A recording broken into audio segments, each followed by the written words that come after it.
Okay, Assalamualaikum. Depan aku sekarang ni ada piston Panther dan block Panther saya 1.50.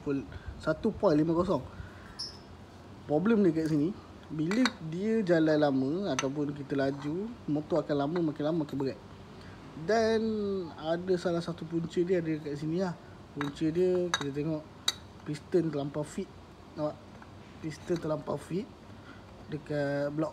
Yang ni adalah sebab kenapa motor boleh jadi jam panas, boleh jadi jam motor berat. Inilah sebab dia.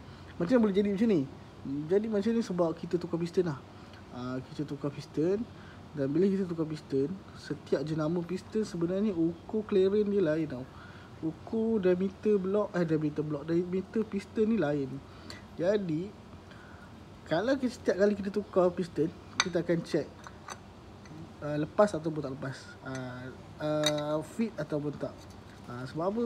Sebab tak nak jadi masalah macam ni lah. Tapi bang, sebelum ni saya pakai piston jenama ni bang.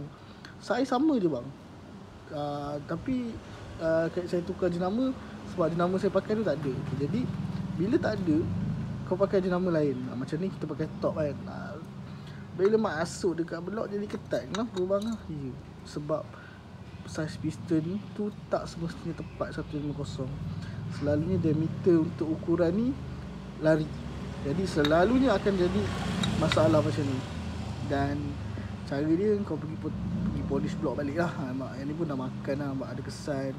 Dari piston belakang pun dah kecut ni sebab overheating piston. Mungkin minyak tak cukup, ataupun tuti tak cukup ke macam mana, ataupun geseran terlampau banyak sebab dia fit pun boleh jadi.